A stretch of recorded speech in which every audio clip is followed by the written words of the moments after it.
श्रुतिं व्यासं ततो जयमुदीरयेत्। मूकं करोति वाचालं पङ्गुं लङ्घयति गिरिं यत्कृपातमहं वन्दे परमानन्दमाधवम्।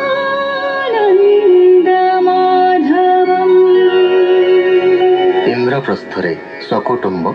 श्रीकृष्ण को आदर अभ्यर्थना मध्य नगर भितर को पाछोटी नि पांडवों आनंद एवं उत्साहर सीमा रही ना। किछि दिन पर युधिष्ठिर सर्वश्रेष्ठ राजस्वीय यज्ञ करने को इच्छा प्रकाश करिसेंते। श्रीकृष्ण को संकल्प पूर्ण करने को अनुरोध करिसेंते। श्रीकृष्ण को अनुमोदन क्रमे भीम, अर्जुन, नकुल, सहदेव चारि दिग को दिग्विजय करने को जाइछन्ति एवं अचिरे राज्य जय करी फेरिछन्ति। भगवान उवाच राजांकु विष्णु तेजे जिणी धन संपद बेगे आणी धर्मनंदन पासे देले कृष्णर छामुरे कहिले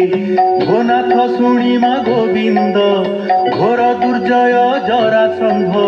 ताहाकु न पारिलु जिणी शुणी हसंती चक्रपाणी द्वारकापुरे कलु बास सेत नहिला विनाश सबु नृपति बंदी करी तुकी न जानु चक्रधारी तोर बुद्धिरे नाश जीव केबे से मोजोग्य होइब शुणी बोलती चक्रपाणी ए कथा मुहि अछि जानी से बंदी नृपति कचार कहिला मोहर आगर अवश्य ताकु संहारिबी बंदी नृपति उद्धरिबी राजाए करु मने ध्यान तक्षणे जानी जनार्दन उद्धव वाक्य सुमरण करि उठिले नारायण भीम अर्जुन तुले हरि तक्षणे विप्र रूप धरी मिलिले जाई गिरिवरे दुर्गम जरासंधपुरे अतिथि बेसे कार द्वारे मिलिले भिक्षुक बेभारी गृहस्थ धर्म भिक्षु पूजा ब्राह्मण्य जरासंध राजा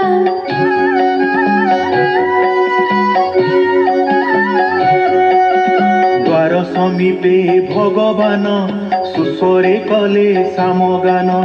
क्षत्रिय कूले जात होई छद्मे ब्राह्मण रूप बही कृष्णर वेदनाद शुणी मने विचारे नृपमणि एत पूर्व विप्रवर मिलिले मोहर नवर आज जीवन मोर धन्य उत्तम विप्रे देवी दान हेमंत मने विचारिला कृष्णर निकटे मिलिला तार बदन चाहि हरि कहते अंजलि प्रसारी सुण धार्मिक नृपवर अनेक दूरे आंभ घर तोर महिमा शुणी कर्णे आम्भे अइलु पथश्रमी तोर कुशल हेउ सुखे जहा मागिबु आम्भे मुखे संतोषे देबु नृपवर ए धर्मे विलंब न कर तु पुण्यवंत शिरोमणि आम्भे अइलु जस शुणी संसार दुखर कारण इतिक्षु बोलती जे जन तार सदृश नहीं केही दुर्लभ मागिले से दे पुण्य पुरुष पूर्व काले खिले जे मही मंडले जे हरिश्चंद्र महीपति जे रंदी देव उच्च वृत्ति शिविराजन भाग्यवंत बळी जे विरोचन सुत व्याध कपोत आदि जेते अध्रुव देहे ध्रुव पथे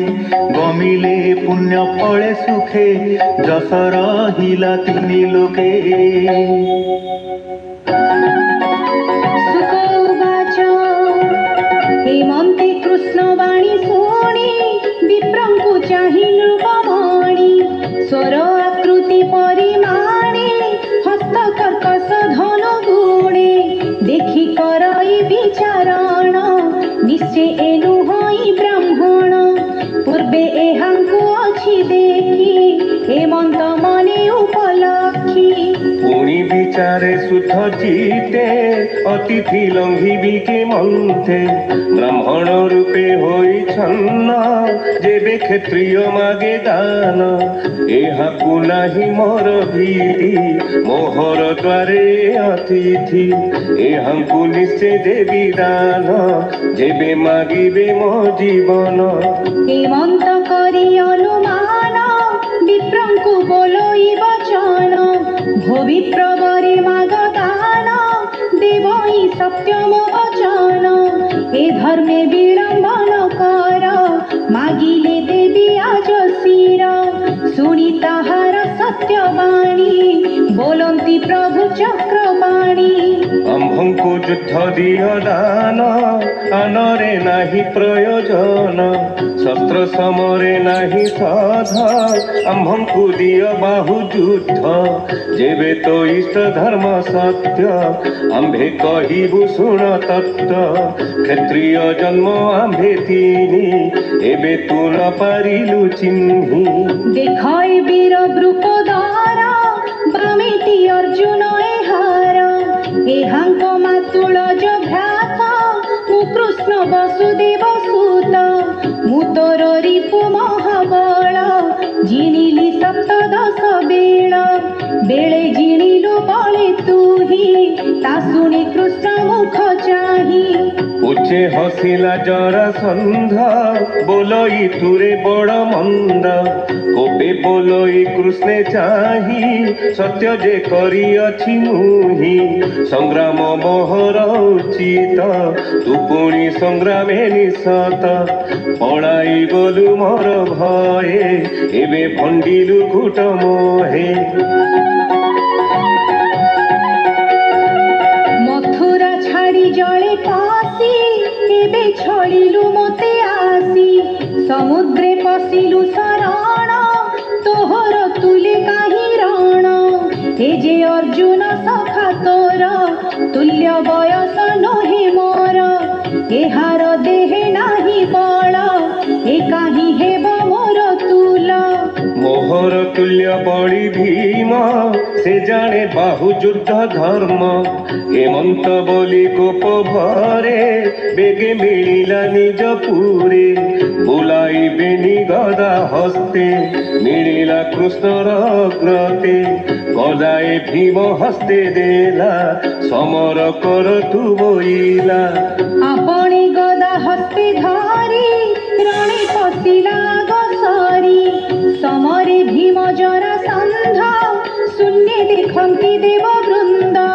অন্তরে নিজ বল আঞ্চি গদা সমরে পঞ্চা পঞ্চি রণে দুর্মদ বেনি বীর ঘুরাই করন্তি প্রহার শবত জেহ্নে ঘড় ঘড়ি শুভই বেনি দেহে পড়ি বাম দক্ষিণে গদা চাড়ি কোপে পিটন্তি ভুজ তোড়ি পিটন্তি ভুজ যুগে বেগে গদায়ে বাজি তাঙ্ক অঙ্গে কটি জঘন উর কন্ধে বজ্র শবদ ঘোর নাদে